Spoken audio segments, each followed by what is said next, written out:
feel like I'm in like an exotic car rental service, like this is picking me up. If you already watched part 1 of this 2-part video, then you already know I went over the specs and features of 3 Raptors. If you haven't seen part 1, then you should definitely do that, because that is how things typically work. You know, chronological order. Anyway, in this episode, I go over the driving dynamics of the 2018 Raptor compared to the original Raptor, which I also reviewed recently on a separate video, linked below. So if you're done watching those, let's get into this one and watch until the end, where I tell you which one is my favorite. So obviously the big difference right away is, you know, the redesigned interior and how everything is brand new. That's obviously very apparent, and it's very cool and functional, but it carries a lot of the, you know, similar features that the older truck had, right? And you got the auxiliary buttons up here, a lot of them, you know, more modern styling. But ooh, what is this button here? You have a plus and a minus. Is that, yeah, that's for the shift. Oh, it's got paddle shifters, which I don't quite understand why they would add paddle shifters for you know, an off-roader, but I guess at some point that's, I guess, functional. Now this truck is brand new. It's not even broken in yet. It's not broken in yet, right? Or is it? I don't know if they really have them. Can I punch it or no? No. You can punch it?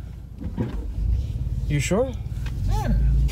You know, obviously everything is very smooth, and those shocks help. The on and off engine features, which a lot of cars have it nowadays, makes it kind of weird. I mean, the steering wheel gets locked when it turns off in traffic. So, you know, it just kind of, it's something to get used to. Then as soon as you let go of the brake pedal, then the engine starts and then everything is back to normal. It's quite comfortable. I think that the thicker shocks actually help. You know, it's, you know, stable. You feel like an off-roader, but, you know, very nice. Transmission shifts quite nice, you know, nothing really crazy. Right now I'm on 8th gear. Can you believe that? I'm doing let's see, 50 miles an hour. It really feels like 15, and I'm on 10th gear now because I let go of the gas. That's interesting. No boost. How do you guys fit back there? Nice, a lot of space, right? Plenty of room back here. Yeah. It's quiet. How it's a lot quieter than the other one, isn't it? Yeah. Oh yeah. Yeah, I would say you don't hear as much road noise. That's that's really quiet. Oh my God.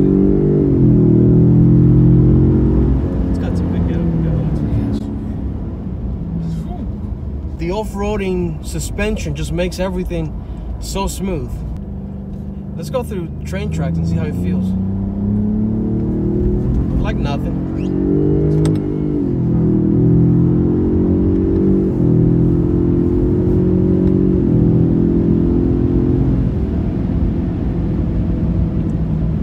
Comfortable. It's wobbly, which that's the normal way an off-roading vehicle works, right? Because it's got to smooth out the bumps, and the faster it goes, the smoother it becomes. But you got to be careful, because that's where a lot of people fail to understand off-roading and how they work, and end up, you know, taking too big of a jump that they shouldn't have, and you know, end up bending the frame. Not sure I understand the sport, you know, the paddle shifters on this transmission, because it doesn't really feel like it's working well. It's just an automatic with paddle shifters. And let's see how the turning radius is.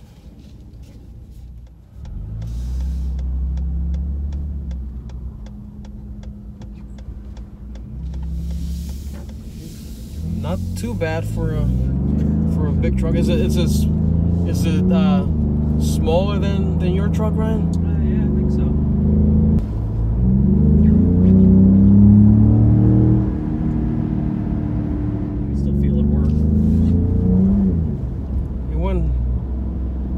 Took a little bit of air there.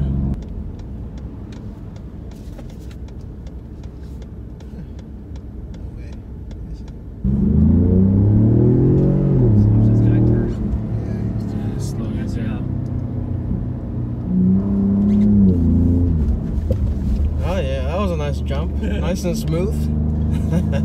Takes it, much. yeah. They're not worn out. It's nice. Yeah, it's actually pretty nice when they're new.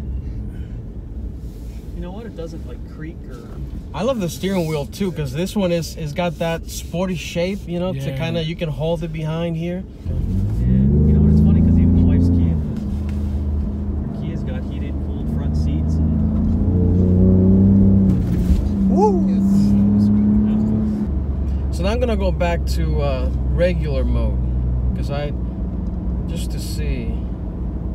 So if I go normal mode, that's where the transmission really shifts. Like, I mean, right now I'm on 8th gear, doing 37 miles an hour, just cruising along, 40 miles an hour, 8th gear. If I let go of the gas,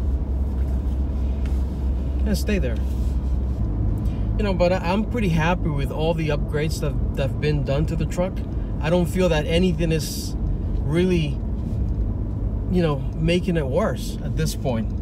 I kind of feel like I like everything that they've done to it to improve it. The only downside for me is the V8, right? That's basically the only downside. Not because of in terms of power, just in terms of the sound. But you know, everything else, I feel it's pretty good. The interior finish seems to be better, and the features that they've added actually really helps as well. You know, you have the 360-degree cameras.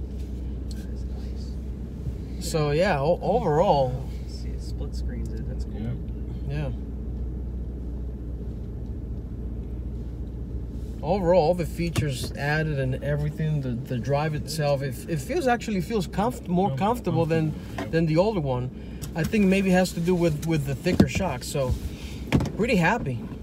So how do you choose? I don't know. There's a few things to take into consideration, and for me, I'm thinking about size, value. I'm thinking about options. So for instance, if you look at the 4-door, it has a longer wheelbase. So that's one thing to take into account. If you're gonna park it inside of a garage, does it fit? That's one important key aspect. Obviously, look-wise, I think the 2018, they did a great job. It looks amazing. The new design is very, very aggressive and spectacular. Now, if you think about the engine itself, that's a difficult one, because the V6 with the twin turbos, it's a muted V6 sound as opposed to the big 6.2 liter V8. Typically, if you think a V8 and a truck goes together, it's difficult to make the jump to a V6 twin turbo. But you know, you got to think about what are you using the truck for. If you have a family and you have you know, a need for multiple seats, that's one thing to think about. If you're going to be doing a lot of off-roading, you might want to think about the shorter wheelbase as opposed to the longer wheelbase. And then also, this truck is completely aluminum, so that's a lot lighter. It's about 500 pounds lighter. It's too early yet to say how well this truck is going to do in terms of depreciation. I mean, right now the demand is very high. The desirability factor of this truck is just growing. But with the older truck, the original Raptor, it's already a classic. The truck is really not going down in price. You're looking at, you know, 30 to 40,000 in for a used one. So how do you choose? It's really hard, and it's a personal choice. For me particularly, I look at a lot of things. I look at value. I don't like to lose money. I like to lose the least amount of money. And also, I like flavor. I like something that has, you know, that special touch to it. So what I really like, the technology and all the features of the new truck is quite amazing. I want to wait a little bit to see how depreciation works on that. But for me, at this time, I'm going to go with the original.